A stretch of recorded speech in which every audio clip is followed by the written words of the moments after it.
Hello and welcome back. Today we're going to have a quick look at the Unity animation system and how we can best use it for a 2D sprite-driven game. So let's just get started. First thing I should mention is I do have one script that I've already built. It's a very simple script, so I'll just run you through it quickly. We just have a public float called speed, which we can set in the inspector. That will be how quickly our player moves. We have a public rigid body, which will just be something on the player, so we have something to actually move. And then in the update, we're declaring a float. We're calling it move horizontal, and that's just equal to the get axis horizontal. Horizontal is already declared in Unity by default, and it will be set to this axis on a Xbox controller or a PlayStation controller, and A and D on the keyboard. So when we push A and D or move that joystick, we will be moving this value, and obviously setting that. And then under that we have a vector 3, which is just our movement, and we're setting that to a new vector 3, which just has our move horizontal float in the right axes to make the player move from side to side. So that's all pretty simple, and then after that we're just grabbing the rigid body, we're grabbing its velocity, and we're setting the velocity to the movement, and then we're just timesing that by the speed. I just realized that my mouse isn't showing, so I'll just pause the video and quickly fix that. Okay, so I have my mouse fixed now, so let's go back into Unity, and let's just make a sprite so we have something to put this script on. So we create a sprite, and you'll see that we have a lot of different sprites in here already. I'm just going to chuck it to one of these. So we have all of these animations that is mentioned already in here from a game that I'm making with my company OneRat. The game's called Elden. We're just going to use these animations just to show the techniques, but obviously you might have your own animations, or you can just get some from the asset store or something like that. But yeah. So now that we have that with a sprite, we can come over and add our script. And then we need a rigid body for our script. We'll drag our rigid body onto our script, set our speed, and turn off the gravity on our rigid body.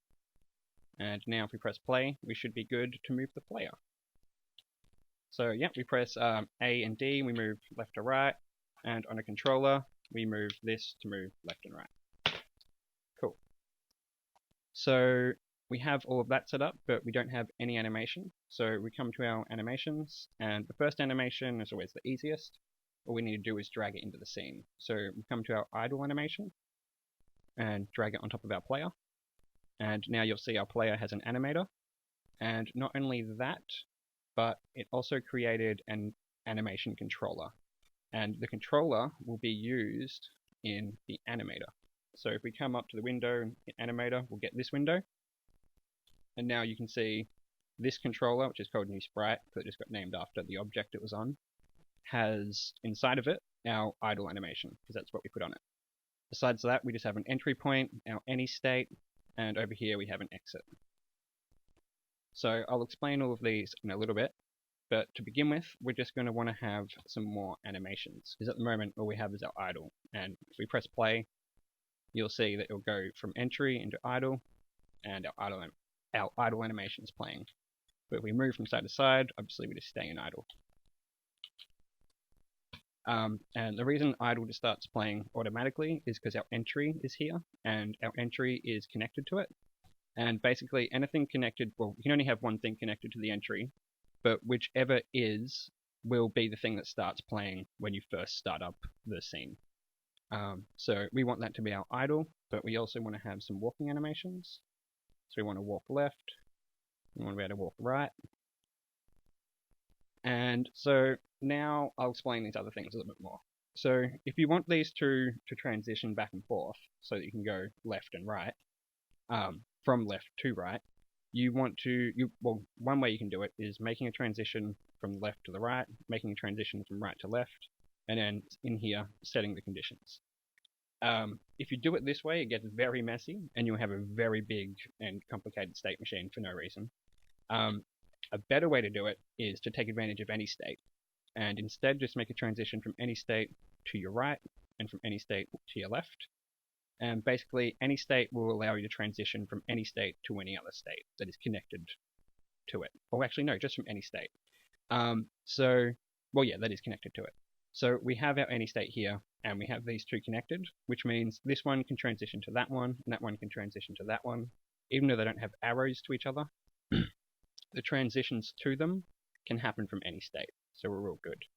Idle can only happen from the entry at the moment, because there's no transition from any state to idle, so we want to make that transition. And now we're looking pretty good.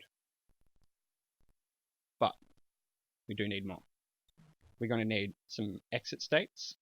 Well, we're going to need the exit state, and we're going to need to make a transition from our left to the exit and our right to the exit. Whoops. And now that just means we'll start up, it'll go into the entry, and we'll start idling. Then from the idle, we can do anything from the any state. So we can either idle again, or we can walk left or walk right. If we walk left or if we walk right, we will then come down to here and go into the exit. And going into the exit just means you come back into the entry. It's just a loop. So that means we'll come out of our walk because we're no longer walking if we don't need to, and we'll come straight back into our idle.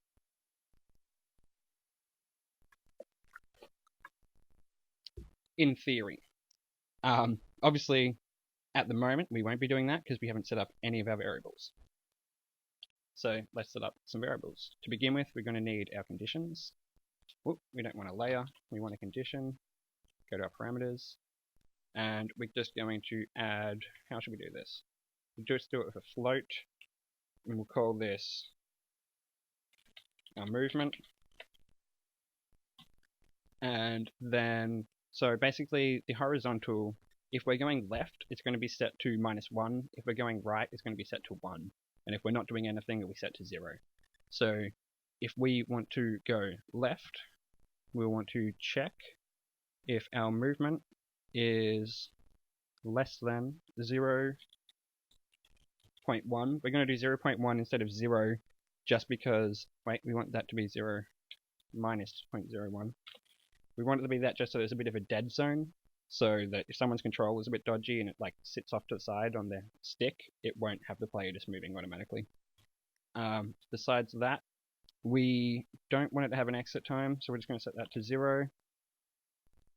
And we don't want it to have a fixed duration, so we do that.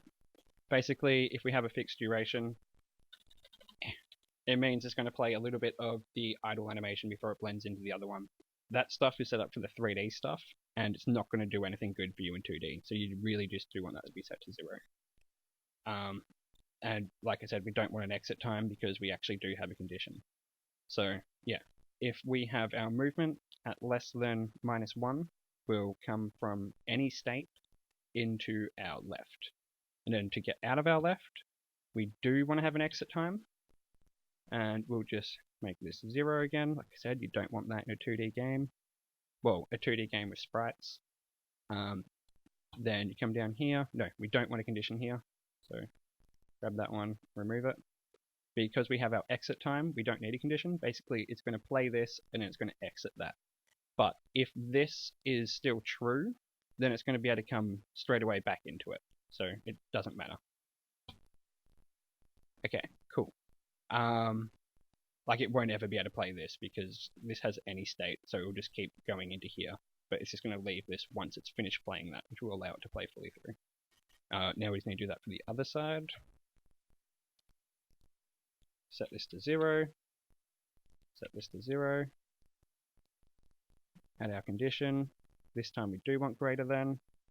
We want it to be 0.1. Because this one is less than minus. This one is greater than 0.1. Then we come down here. Do the same thing. Exit time of 1. Which means the animation will fully play before it exits. No transition. And now we're looking pretty good. We want to set our idle 0. No. 0. Turn them both off. And now we do just want it to be 0, but we don't want it to be greater than or less than. We can do that in code, that part. Actually, no. If it's not greater or less than, then it's just going to do our idle. So we don't need to have this transition.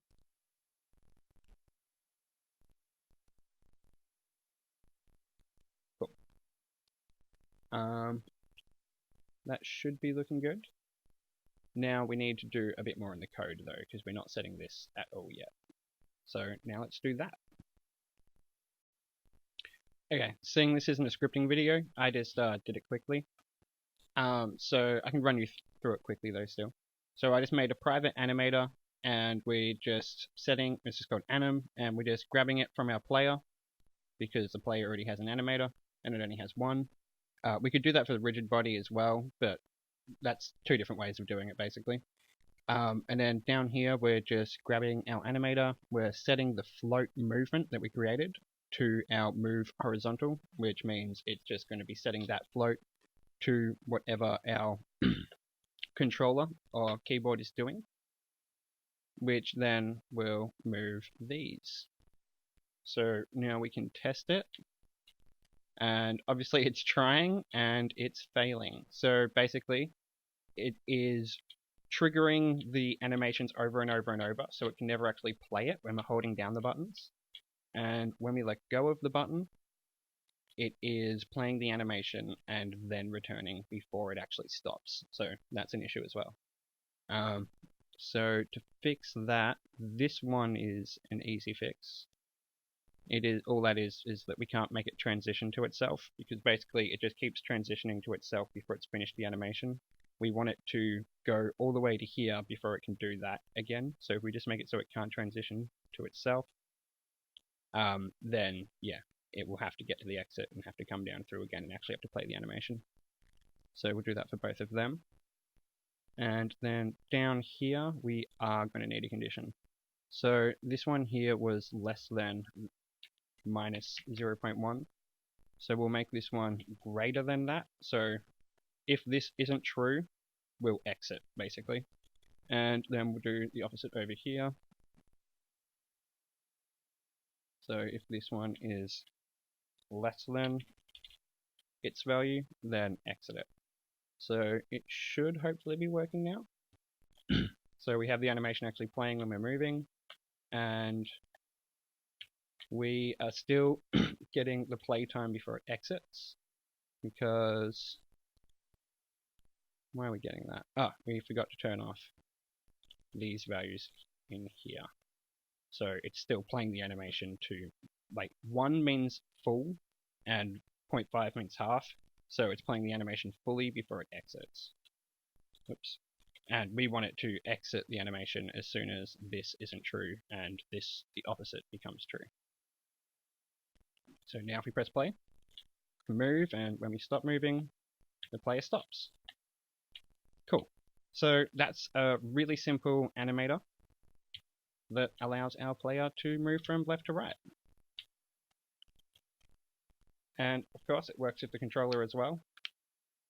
The controller is a little bit more sensitive than the keyboard, so it moves a lot faster. You can fix that in the input settings, which are just in like the project settings. But yeah, so we have our entry point, which comes into our idle, and our idle is our default, so that will just always play. And then we have an any state, which is connected to all of our different states, which means our idle can go to any of these, and any of these can go to any of the others. And we just have conditions on them all. So, well, besides this one, because it didn't need it, because that is our default state. So it's just going to go to that state. But down here, we just have if it's less than that, which we're setting this in our code here. Then if that is less than minus 0.1, then we'll transition into the walk. If that isn't true, then we'll exit it, and then same deal for the right. And that's how we can simply move from left to right.